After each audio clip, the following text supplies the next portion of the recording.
अस्सलामुअलैकुम, welcome back to कोडोडेसी। ये video हमारे hangman game in C project का फाइनल पार्ट है और इस वीडियो में हम बनाएंगे मेन फंक्शन जो बेसिकली पूरे गेम का कंट्रोल सेंटर होता है। यानी सारे गेम का फ्लो, लीडर बोर्ड को लोड करना, प्लेयर का सेटअप, गेम स्टार्ट करना, लीडर बोर्ड को अपडेट करना, सब कुछ इसी फंक्शन के थ्रू होगा। अगर आपने प्रीवियस वीडियोस फॉलो की है तो आपको पता होगा हमने अलग अलग छोटे फंक्शंस बनाए थे, जैसे save leader board, load leader board, display leader board, new game और भी बहुत सारे। आप कोड जो है पूरा का पूरा गिटहब पे अपलोडेड है, लिंक डिस्क्रिप्शन में आपको मिल जाएगी। तो इन सब फंक्शंस को एक जगह पे कनेक्ट करने का टाइम है, ठीक है। यानी अब हम लिखेंगे वो पार्ट जहां से गेम स्टार्ट भी होगा, चलेगा भी और एंड भी होगा। तो स्टार्ट करते हैं और अपना मेन फंक्शन बनाते हैं। तो सबसे पहले हम लिखेंगे इंट मेन, ठीक है। इंट मेन क्या होता है? हमारे सी प्रोग्राम का एंट्री पॉइंट होता है। यहाँ से जब भी हमारा प्रोग्राम एग्जीक्यूट होता है तो इंट मेन वो पार्ट है जो सबसे पहले कंपाइलर रीड करता है। अब यहाँ पे सब अब हम क्या करेंगे, एक फंक्शन कॉल करेंगे जो रैंडमनेस से रिलेटेड है, ठीक है, srand। अब srand क्या होता है? ये एक इनबिल्ट फंक्शन है जो standard library dot H header file में होता है। इसका काम होता है रैंडम नंबर जनरेटर को एक स्टार्टिंग पॉइंट देना, यानी कि ये रैंडम नंबर को सीड करता है, ठीक है। अब इसमें क्या होता है कि हम टाइम वाला एक और फंक्शन होता है हमारे पास, एस रैंडम के अंदर हम एक और फंक्शन कॉल करेंगे जिसका नाम होगा टाइम, सही है। अब टाइम क्या है? ये एक और इनबिल्ट फंक्शन है जो time dot H header file से हमने लिया है। जब हम टाइम 0 लिखते हैं या टाइम नल लिखते हैं तो ये हमें करंट टाइम इन सेकंड्स देता है, ठीक है। यानी हर सेकंड ये वैल्यू चेंज होती रहती है।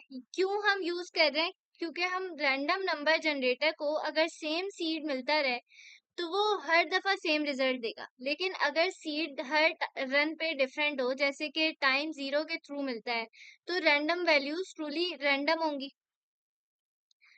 तो यहाँ पे हमने ये इसलिए लिखा है क्योंकि हमारा गेम हर रन पे डिफरेंट वर्ड्स चूज करे। ये रैंडमनेस मेंटेन करने के लिए जो है ना, बेस्ट प्रैक्टिस है कि जैसे अब हमने ऊपर वर्ड लाइब्रेरी बनाई थी जिसमें हम रैंडम वर्ड्स जो है ना, यहाँ पे जैसे इजी वर्ड्स थे, इजी वर्ड की जो हमारे पास इस तरह से हिंट्स थी। अब ये सारे किस किस तरह से चूज होंगे, वो रैंडमनेस से रिलेटेड है कि हर बार जो है वो डिफरेंट वर्ड है हमारे पास। इसलिए हमने यहाँ पे ये फंक्शन यूज किया। अब इसके बाद हमने एक एरे बनाएंगे लीडर बोर्ड के नाम से जो प्लेयर टाइप का होगा। हम एक एरे बनाएंगे जो प्लेयर टाइप का होगा, ठीक है। प्लेयर, अब प्लेयर क्या है? ऊपर हमने जो है एक टाइप डिफाइन की हुई है, ठीक है, जो क्या है प्लेयर। उसके अंदर यूजर प्लेयर का नाम भी है, स्कोर और लेवल है, ठीक है। अब इस टाइप का हम एक जो है लीडर बोर्ड एरे बना देते हैं, ठीक है, जिसका साइज क्या होगा? लीडर बोर्ड के साइज जितना होगा। लीडर बोर्ड का साइज हमने ऊपर डिफाइन किया हुआ है, लीडर बोर्ड का साइज होगा 5, ठीक है। तो हमने इस वाले एरे का साइज कितना रख लिया? लीडर बोर्ड के जितना रख लिया, सही है। अब हमने लीडर बोर्ड के नाम से एक एरे बनाया और ये एरे टॉप 5 का प्लेयर्स का जो डेटा है ना वो स्टोर करेगा, जैसे नाम, स्कोर और लेवल। और लीडर बोर्ड साइज वो कांस्टेंट है जो ऊपर हमने डिफाइन किया हुआ है 5 प्लेयर्स के लिए, ठीक है। इसके बाद हम एक यहाँ पे फंक्शन कॉल करेंगे जो लीडर बोर्ड को लोड करेगा, ठीक है। तो हमने लोड लीडर बोर्ड के नाम से ऊपर एक फंक्शन बनाया हुआ है, हम उसे यहाँ पे कॉल कर रहे हैं, सही है। और इसमें हम पास कर देते हैं leader board.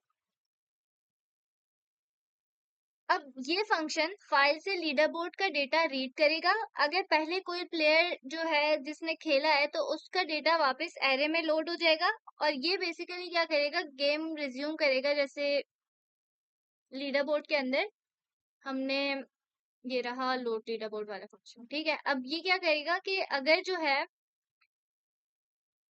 Leader board file open हो जाती है, ठीक है, तो वो उसका डेटा शो करेगा। अगर उसके अंदर प्रीवियसली किसी यूजर ने गेम खेला हुआ है, उसका टॉप स्कोर, उसका नाम और लेवल सारा कुछ डिस्प्ले करेगा। अगर तो नहीं एग्जिस्ट कर रही तो वो क्या करेगा, एक इनिशियलाइज एम्प्टी जो है लीडर बोर्ड कर देगा, जिसका स्कोर 0 होगा, लेवल 0 होगा और नाम कुछ भी नहीं होगा। इसके बाद हम यहाँ पे प्लेयर टाइप का ही एक वेरिएबल बनाएंगे, ठीक है, जिसका नाम हम रख देते हैं प्लेयर और उसको इनिशियलाइज कर देते हैं 0 से। ठीक है, अब हमने क्या किया, फिर प्लेयर वेरिएबल बनाया जिसका नाम है प्लेयर और उसको 0 से इनिशियलाइज किया। अब इसका मतलब है कि स्कोर, लेवल, सब कुछ क्या होगा, डिफॉल्ट 0 से स्टार्ट हो जाएगा और ये करंट प्लेयर का डेटा रखेगा। इसके बाद हमें क्या करना है, हमें जब हम चाह रहे हैं कि गेम स्टार्ट हो तो वो यूजर से उसका नाम इनपुट ले, ठीक है, तो हम यहाँ पे प्रिंट एफ यूज करेंगे। प्रिंट एफ क्या करता है, हमारे आउटपुट पे कोई भी मैसेज प्रिंट करता है। ठीक है, अब हम यहाँ पे लिख देते हैं एंटर योर नेम। ठीक है, अब यहाँ पे यूजर अपना नेम इनपुट देगा और एफगेट से हम क्या करते हैं, नाम इनपुट लेंगे। ये प्रिंट एफ मैसेज प्रिंट करेगा नाम देने लिखने के लिए और यहाँ पे हम एफगेट्स यूज करेंगे प्लेयर से नाम इनपुट लेने के लिए। सही है, हमें प्लेयर नेम के अंदर वो नाम स्टोर कराना है और इसका साइज कितना होगा, मैक्स 50। ठीक है, और स्टैंडर्ड इनपुट है। ठीक है, अब ये क्या है, 50 यहाँ पे हमारे पास जब यूजर से इनपुट लिया जाएगा ना, ठीक है, अब हमने मैक्सिमम साइज कितना बताया, यहाँ पे लिखा 50, तो मैक्स 49 कैरेक्टर्स का हमारे पास इनपुट आएगा और हमारे पास एक होता है नल कैरेक्टर। ठीक है, वो होता है हमारे पास /0। तो इस तरह से हमारे पास ये 50 कैरेक्टर्स का इनपुट जो है यूजर से लेगा। ठीक है, अब इसके बाद जब भी हम fget से यूजर से इनपुट लेते हैं ना, वो स्पेसिस के साथ तो इनपुट लेता है, इसलिए हम यहाँ पे fget से इनपुट ले रहे हैं। लेकिन ये लाइन यूजर का नाम लेती है और एंड में new line character automatically add कर देता है जब यूजर एंटर प्रेस करता है। अगर यूजर ने लिखा, फॉर एग्जांपल आयशा लिखा मैंने, ठीक है, मैंने लिखा आयशा, ठीक है, तो fget क्या करता है, एंड पे /n खुद ब खुद ही ऐड कर देता है। तो अब अगर /n स्ट्रिंग में रहेगा, कंपेयर करते वक्त मिसमैच हो सकता है, लीडर बोर्ड पे नाम वियर्ड लगेगा और फाइल में नाम गलत फॉर्मेट में सेव होगा। तो उसके लिए हम क्या करेंगे, /n को ढूंढ के और उसकी जगह नल टर्मिनेटेड डाल देंगे। तो उसके लिए हमारे पास एक स्ट्रिंग का फंक्शन होता है, स्ट्रिंग कंपेयर। ठीक है, तो यहाँ पे हमें प्लेयर नेम के अंदर से क्या करना है, प्लेयर डॉट नेम में से एक फंक्शन है हमारे पास स्ट्रिंग। ठीक है, अब ये क्या करेगा,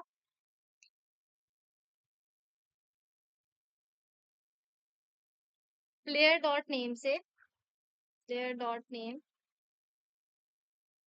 से किसको ढूंढे, /n को ढूंढे। ठीक है, और उसको इक्वल कर दे /0 के,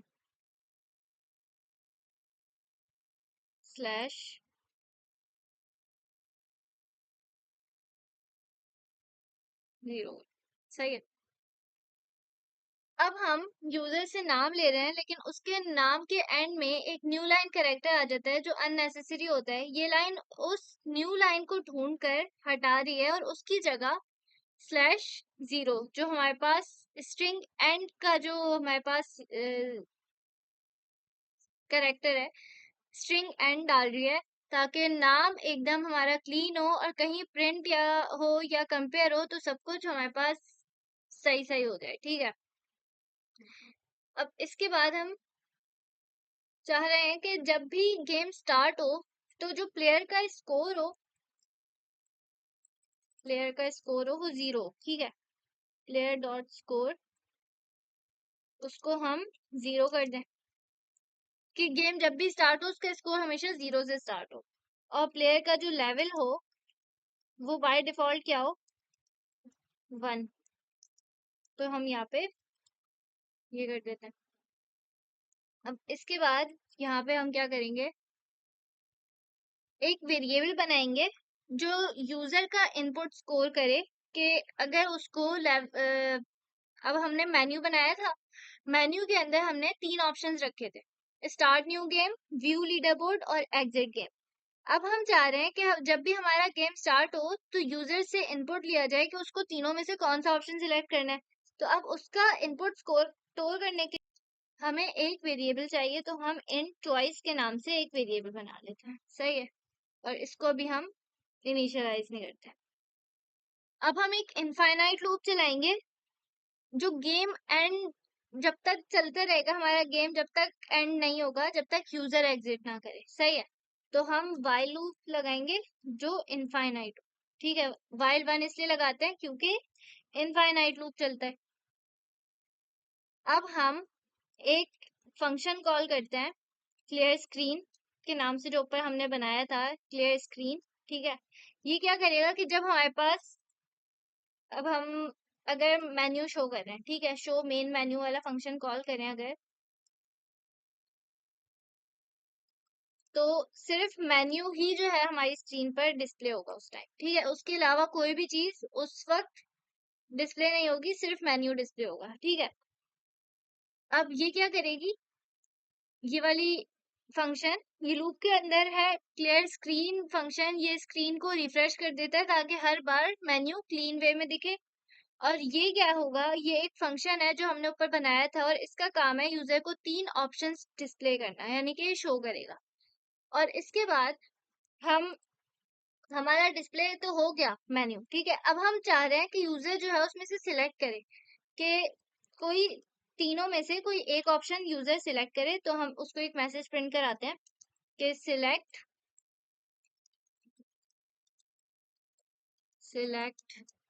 ऑप्शन, और 1 से लेके 3 तक हो, कोई एक भी ऑप्शन सिलेक्ट कर ले। ठीक है, तो यहाँ पे वो मैसेज प्रिंट करा देगा और हम स्कैन एफ से इनपुट लेंगे। ठीक है, स्कैन एफ, और यहाँ पे हमें इंटीजर वैल्यू ही इनपुट लेनी है, 1 2 3, इनके अलावा तो नहीं कोई इनपुट आएगा। तो यहाँ पे हम स्कैन एफ में लिख देंगे %d, क्योंकि यह है इंटीजर के नंबर के लिए फॉर्मेट स्पेसिफायर। और यहाँ पे हमें किस वेरिएबल के अंदर ये स्टोर कराना है, ये वाला इसका ऑप्शन जो उसने सिलेक्ट किया, ये चॉइस के अंदर हमें स्टोर कराना है, तो हम ये चॉइस लिख दें। ये क्या है, हमारे पास एड्रेस ऑपरेटर है, ये एड्रेस बताएगा अच्छा इस वाली जो भी हमारे पास इनपुट आए ये इस वाले वेरिएबल के अंदर ये स्टोर करा दे। और यहाँ पे हम एक फंक्शन कॉल कर लेते हैं, ठीक है, गेट कैरेक्टर। अब ये क्या करता है, ये इनपुट बफर क्लीन करता है। कभी कभी जब हम स्कैनफ यूज करते हैं तो न्यू लाइन कैरेक्टर इनपुट में रह जाता है, वो फ्यूचर इनपुट्स को डिस्टर्ब करता है, तो ये उसको क्लीन कर देगा। इसके बाद हम स्विच केस लगाएंगे कि अच्छा अब उसने सिलेक्ट तो कर लिया, अब क्या होगा, आगे कुछ होना चाहिए। तो उसके लिए हम जो है स्विच केस यूज करेंगे, स्विच चॉइस। सही है, जो अब स्विच स्टेटमेंट हम यूज करते हैं मल्टीपल ऑप्शंस के लिए। अब इसमें हर केस अलग अलग चॉइस के लिए लिखा जाता है।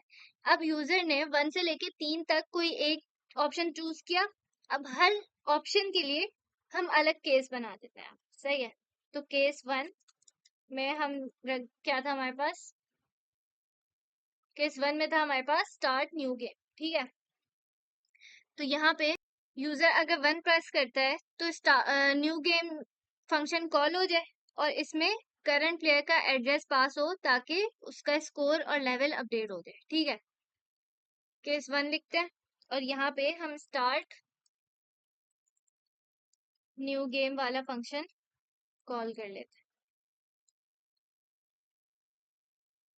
और हमें क्या करना है, करंट प्लेयर का एड्रेस पास हो ताकि उसका स्कोर और लेवल अपडेट हो जाए। तो यहाँ पे हम क्या पास कर देंगे, उसका प्लेयर का एड्रेस पास कर देंगे। अच्छा, अब हमने फंक्शन कॉल कर दिया, सही है। जो ऊपर हमने स्टार्ट न्यू गेम वाला फंक्शन बनाया था वो हमने यहाँ पे कॉल कर दिया। अब हम चाह रहे हैं यहाँ पे एक लूप लगे जो चेक करे कि करंट प्लेयर का स्कोर किसी एग्जिस्टिंग लीडर बोर्ड प्लेयर से ज्यादा है या नहीं है। इसके लिए हम क्या करेंगे, फॉर लूप लगाएंगे। ठीक है, फॉर लूप में हम आई को इनिशियलाइज कर देते हैं 0 से। उसके बाद आई को हमें चेक करना है कि लीडर बोर्ड के अंदर करंट प्लेयर का स्कोर एग्जिस्टिंग लीडर बोर्ड में किसी प्लेयर के स्कोर से ज्यादा है या नहीं। तो हमने ऊपर एक मैक्रो डिफाइन किया हुआ था, हमें लूप कहाँ तक चलाना है कि जितना लीडर बोर्ड का साइज है उस तक। कंट्रोल सी और इधर हम लिख देंगे control we. Leader board size यानी हमारा लूप 5 टाइम्स चलेगा। ठीक है, 5 टाइम्स वो यही प्रोसेस रिपीट होगा और यानी कि 0 1 2 3 और 4 तक, यानी 5 प्लेयर बोर्ड का साइज है तो 4 तक हमारा लूप चलेगा। इंक्रीमेंटेशन होती जाएगी बार बार। ठीक है, यानी कि पहला प्लेयर फिर दूसरा प्लेयर इस तरह से। और फिर वो कंडीशन चेक करेगा अगर, ठीक है, प्लेयर का score player dot score leader board में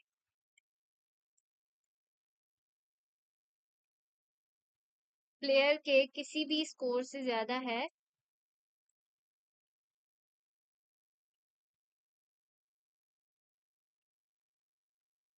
डॉट स्कोर से ज्यादा है या नहीं है। ठीक है, अगर है तो वो क्या करे। ठीक है, अगर है तो उसको क्या करना है ये बताएंगे। तो एक लूप चलाते हैं, ठीक है, जो int j equals to leader board size कर देते हैं। ठीक है,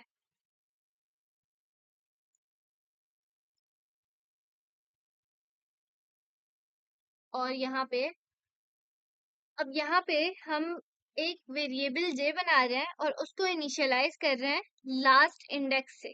ठीक है, यानी कि अगर लीडर बोर्ड का साइज 5 है तो जे की को हमने इनिशियलाइज कर दिया 5 से। ठीक है, और उसके बाद यहाँ पे कर देते हैं j-1। ठीक है, अब लास्ट इंडेक्स से, तो लीडर बोर्ड साइज -1 का क्या मतलब है कि अगर साइज 5 है तो लास्ट इंडेक्स हमारा कहाँ होगा, 4 होगा। ठीक है, उसके बाद जे को हम आई की तक जो है रन करेंगे कि जब तक जे की वैल्यू आई से बड़ी है तो लूप चलेगा। आई वो इंडेक्स है जहां हम नया प्लेयर इंसर्ट करना चाहते हैं, तो हमें उस इंडेक्स के बाद वाले एलिमेंट्स को नीचे शिफ्ट करना है।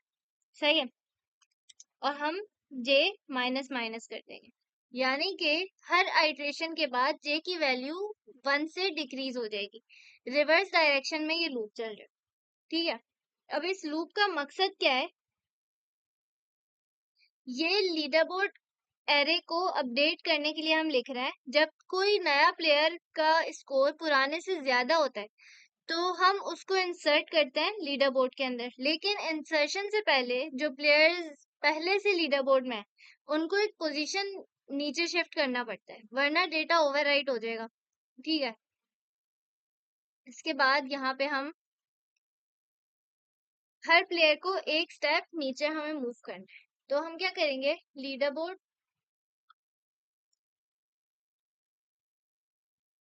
में जो हमारे पास जे पर, उसको हम कर देंगे लीडर बोर्ड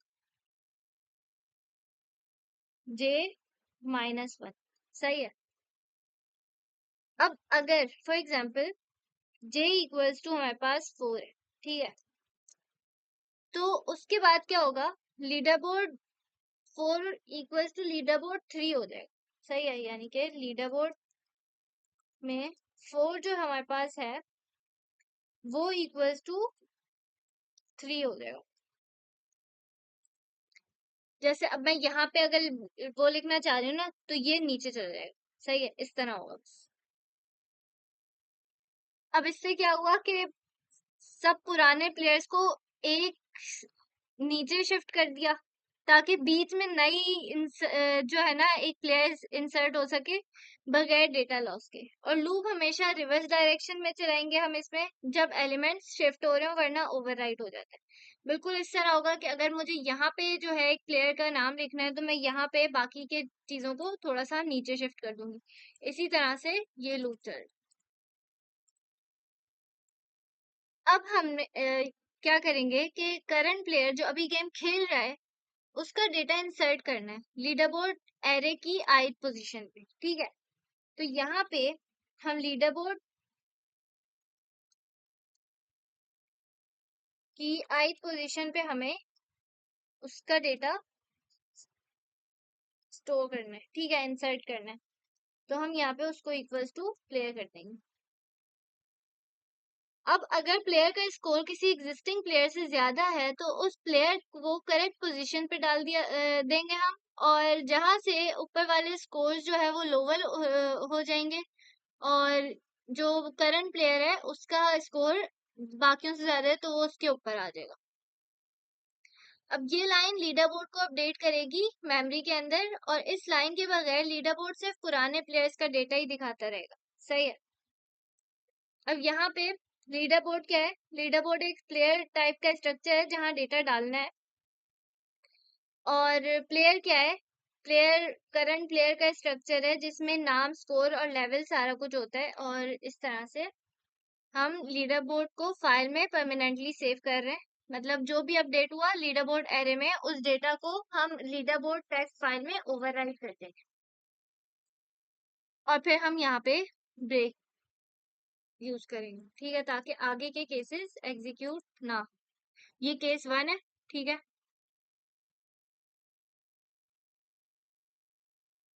इसके बाद हम केस 2 बनाएंगे। केस 2 में क्या होगा, केस 2 में हम लोड लीडर बोर्ड वाला डिस्प्ले लीडर बोर्ड वाला फंक्शन कॉल करेंगे, ठीक है।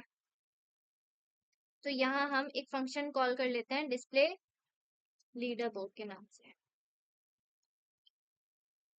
अब ये जो है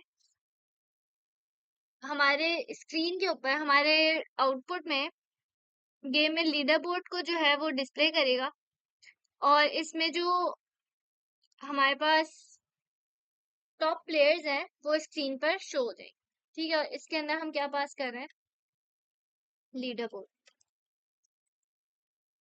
आगे हम बस ब्रेक कंडीशन लगाएंगे, ब्रेक स्टेटमेंट, ताकि हमारे आगे के केसेस एग्जीक्यूट ना हो। और इसके बाद हम केस 3 बनाएंगे कि अगर यूजर 3 चूज करे तो केस 3 एग्जीक्यूट। केस 3 में हम एक सिर्फ एग्जिट मैसेज प्रिंट कराना है, ठीक है, प्रिंट एफ। और यहाँ पे हम लिख देंगे थैंक यू फॉर प्लेइंग,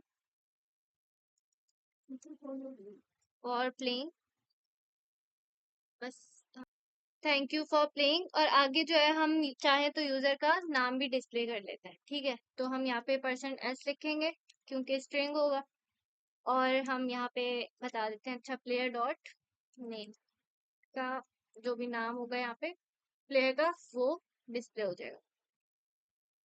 अब इसके बाद हम यहाँ पे रिटर्न 0 करेंगे, क्योंकि यहाँ पे हम चाह रहे हैं कि हमारा जो प्रोग्राम है ना वो टर्मिनेट हो जाए। मतलब यहाँ पे जब यूजर 3 प्रेस करता है तो प्रोग्राम एग्जिट हो जाता है, राइट, और थैंक यू मैसेज प्रिंट होता है। तो यहाँ पे इसलिए हमने एक मैसेज डिस्प्ले किया और रिटर्न 0 कर दिया।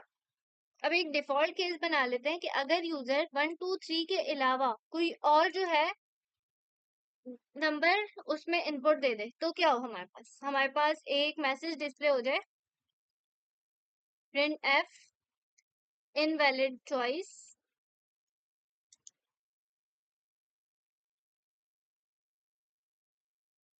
Please select in between 1 से लेके 3 तक। सही है। और यहाँ पे ये मैसेज डिस्प्ले हो। और फिर अगर यूजर क्या होगा कि कोई गलत नंबर एंटर करेगा तो ये डिफॉल्ट केस रन होगा। और गेट कैरेक्टर जो है हम यूज कर लेते हैं ताकि ये मैसेज डिस्प्ले होने के बाद थोड़ा सा वो स्क्रीन पॉज करे। ठीक है। अब यहाँ पे क्या होगा, स्विच ब्लॉक खत्म हो रहा है। ठीक है।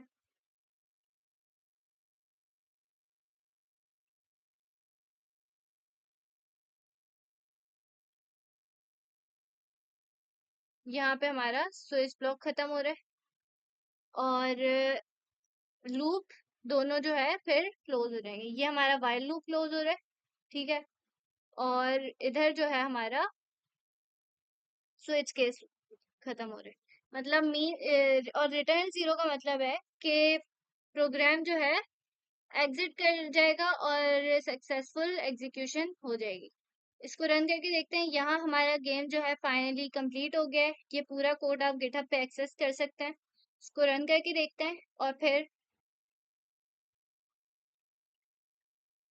तो इस तरह हमारा गेम जो है फाइनली कंप्लीट हो गया है। यहाँ पे सबसे पहले वो यूजर से इनपुट लेगा। ठीक है। यहाँ पे मैं लिख देती हूँ आयशा। अब यहाँ पे यूजर के पास मेन्यू शो हो रहा है जिसमें 3 ऑप्शंस है। ठीक है। अब start new game, view leader board और एग्जिट गेम।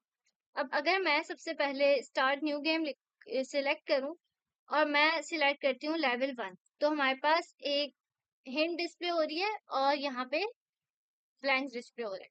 अब अगर मैं एक कैरेक्टर जो है इनपुट देती हूँ और वो सही है तो यहाँ पे ब्लैंक फिल हो जाएगी। और अगर मैं फॉर एग्जांपल कोई गलत जो है फॉर एग्जांपल इनपुट दे देती हूँ तो हमारा हैंगमैन जो है वो बनना शुरू हो जाएगा।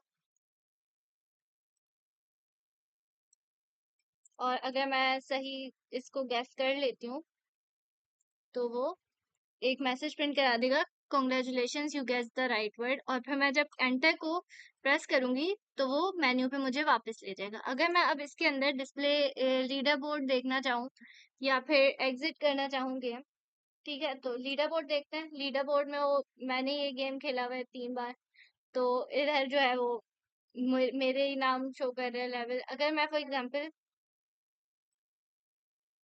यहाँ पे स्टार्ट न्यू गेम 1 सिलेक्ट करूँ, ठीक है, और 2 मॉडरेट वाला जो है ना सिलेक्ट करती हूँ, तो मेरे पास एक अलग जो है वर्ड लाइब्रेरी से वर्ड्स देगा, हिंट्स देगा।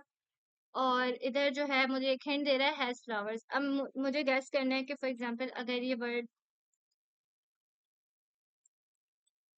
गार्डन है, ठीक है,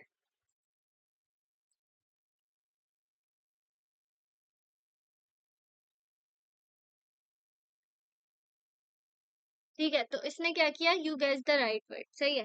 अब यहाँ पे मैं जाऊं, ठीक है, और लीडर बोर्ड देखूं, तो यहाँ पे मेरे पास क्या आ रहा है कि लीडर बोर्ड में मेरा नाम शो हो रहा है। ठीक है। अगर मैं 3 प्रेस करती हूँ तो thank you for playing Ayesha मेरा नाम डिस्प्ले कर रहा है और एग्जिट कर रहा है। ठीक है। मैं कंटिन्यू करूंगी तो यहाँ पे वो इसने गेम को एग्जिट कर दिया।